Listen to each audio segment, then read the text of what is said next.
नमस्ते दर्शकों। आज की कहानी है जानवी की।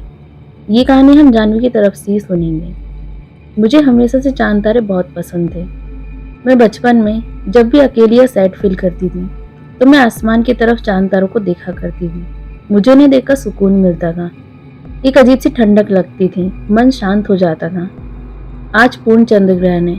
पूरे शहर में एक अजीब सा उत्साह था। लोग छतों पर दूरबीन लगा रहे थे, कुछ पूजा कर रहे थे और कुछ वीडियोस बना रहे थे। मुझे नहीं पता क्यों, लेकिन मेरे अंदर अजीब सी बेचैनी हो रही थी, जैसे कुछ गलत होने वाला हो। मैं अकेली रहती हूँ शहर के पुराने हिस्से में, जहाँ पर घर एक दूसरे से जुड़े हुए हैं। रात के 10 बज रहे थे। ग्रहण शुरू ही होने वाला था। मैं छत पर गई, अपने हाथ में कॉफी का मग लेकर, और मेरी आंखें ऊपर आसमान की तरफ देख रही थी।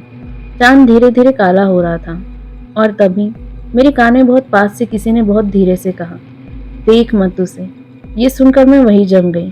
क्योंकि मैं अकेली हूँ तो मेरे यहाँ की छत पर कौन आ गया अभी? कोई चोर तो नहीं है? मैंने जल्दी से पीछे मुड़कर देखा, लेकिन वहां पर कोई नहीं था। छत पूरी खाली थी, जबकि आसपास लोग फोटोज ले रहे थे। मैंने खुद को समझाया, शायद मुझे कोई भ्रम हुआ होगा, लेकिन पता नहीं क्यों मेरा दिल नहीं माना। इसलिए मैं नीचे अपने कमरे में आ गई। मैंने दरवाजा और अपने कमरे की लाइट को बंद कर दिया। सिर्फ खिड़की से स्ट्रीट पर लगी लाइट की रोशनी घर तक आ रही थी।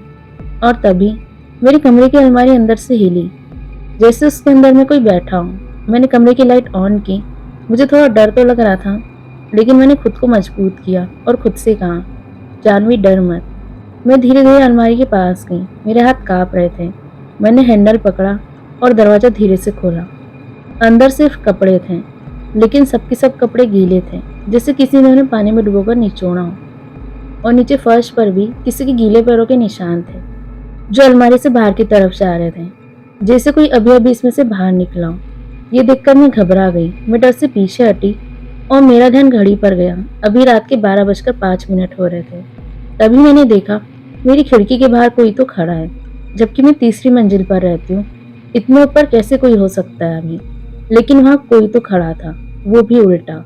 उसका सिर नीचे, पैर ऊपर की तरफ, और वो दीवार से चिपका हुआ था। उसका चेहरा पूरी तरह काला दिख रहा था, या कहो कि चेहरा दिख ही नहीं रहा था। बस उसकी आंखें चमक रही थी, जो सीधे मुझे ही देख रही थी।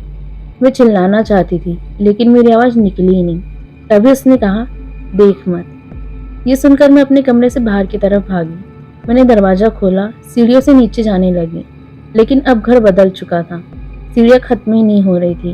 हर मंजिल की दीवारों पर खून से भरे हाथों के निशान बने हुए थे, और हर मंजिल पर मुझे महसूस हो रहा था जैसे कोई मेरे पीछे चल रहा है। लेकिन जब भी मैं पीछे मुड़ती, पीछे कोई नहीं होता। अचानक से सीढ़ियां खत्म हो गई। अब मैं एक हॉल में खड़ी थी, लेकिन ये मेरा घर नहीं था।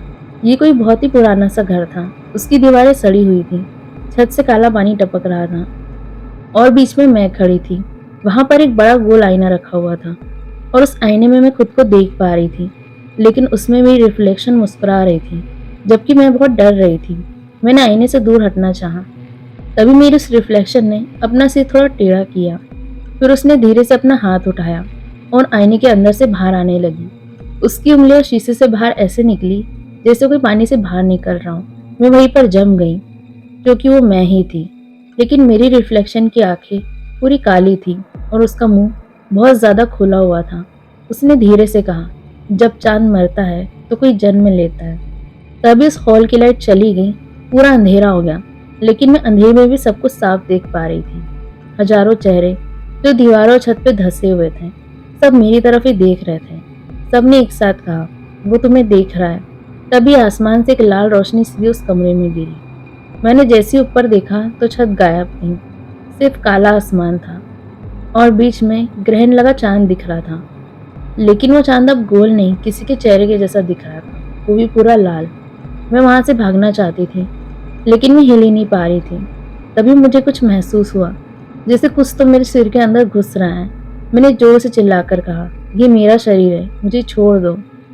तभी पूरा घर कांपने लग गया और वो आईना टूट गया। उस आईने के टूटते ही मैं बेहोश हो गई। सुबह के 5 बजे जब मेरी आंख खुली तो मैं अपने कमरे में ही थी। सब कुछ नॉर्मल था। अलमारी के कपड़े पहले के जैसे सूखे हुए थे, खिड़की बंद थी, फोन में नोटिफिकेशंस आ रहे थे, बाहर से पक्षियों की आवाजें आ रही थी। सब कुछ सामान्य था। मैंने रोते हुए खुद से कहा, मैं बच गई हूँ। मुझे नहीं पता वो क्या चीज़ थी, लेकिन मैं बहुत डर गई थी। वो एक डरावने सपने से भी ज़्यादा डरावना था। उस रात के बाद से मैंने चाँद को देखना ही बंद कर दिया। यहाँ तक कि मैं हर चंद्रग्रहण को पूजा भी करती हूँ। पहले ये सब कुछ मुझे बकवास लगता था, लेकिन आज मैं चंद्रग्रहण को मानती हूँ कि हम में से किसी को भी चंद्रग्रहण के टाइम पर घर से बाहर नहीं निकलना चाहिए।